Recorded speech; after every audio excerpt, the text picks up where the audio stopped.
sharaf weyn u ahayd Puntland oo ahayd qof horey uga soo shaqeysay Puntland iyo Soomaaliya guud ahaan haddana positionka labaad ee u sareeya UN-ka joogto runtii farxad bay noo ahayd kulanka iyo booqashada waxaana muddadii ay joogto ay la kulmi doontaa qaybaha kala duwan ee dawladda iyo ururada bulshadaba waxaan rajaynaynaa inay arrimaha ay u timid oo runtii salka ku hayay dardangelinta arrimaha doorashada ee dalka fooda ku haya oo aan rajaynayno maalmaha dhow oo soo socda inay bilaaban doonaan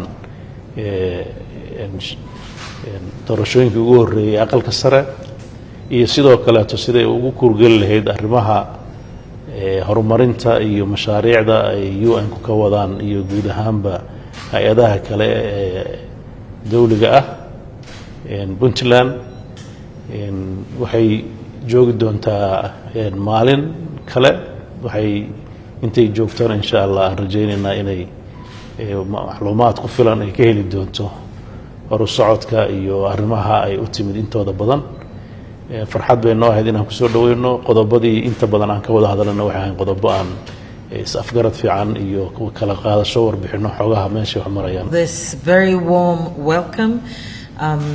The visit to Puntland has been at the invitation of the President. When he met me, he told me that I needed to come to Puntland, and I have not been here in 10 years, and I can see the difference, the changes that have come about because of the hard work of yourself, your cabinet, and the people of Puntland.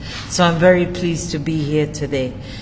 We've had the opportunity to consult. We've talked about many issues, and I think there's a recognition that we're at a historical moment in time, and that this moment in time is about prioritizing the elections.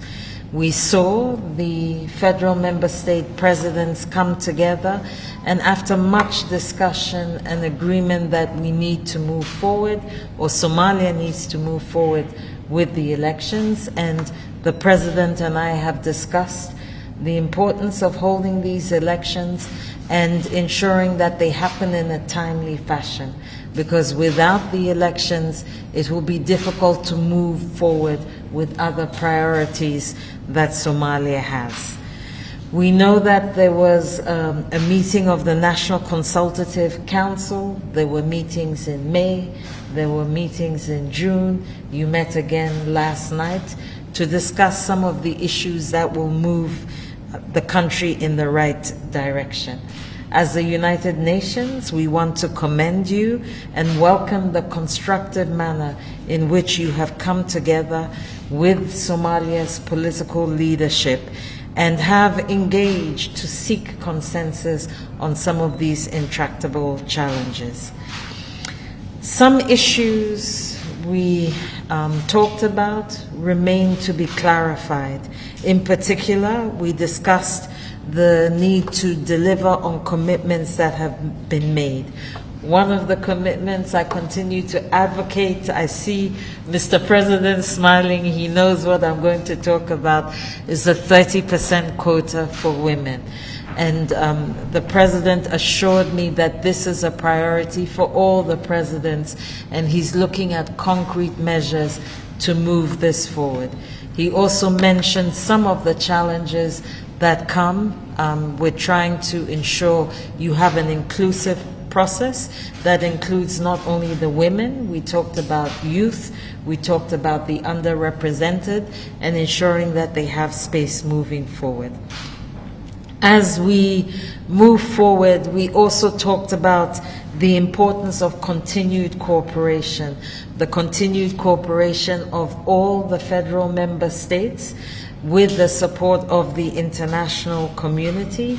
We committed that we stand behind the Somalis and that there is funding that is available to begin the elections immediately. The President informed me that during the meeting last night, it was clear that by the first week of August, am I correct, most of the upper house elections would have begun, and that will signal that the process, the car is on the road and the car is actually moving. Maybe allow me to say in conclusion, Mr. President, that I want to thank you very much for the extremely warm welcome I've received here in Puntland. I'm not a stranger to Puntland, I know it well, but it's a completely different Puntland I'm seeing this time around. The United Nations looks forward to continuing this excellent cooperation that we have with you. We know the first hurdle is the elections, but as we discussed, there are other hurdles.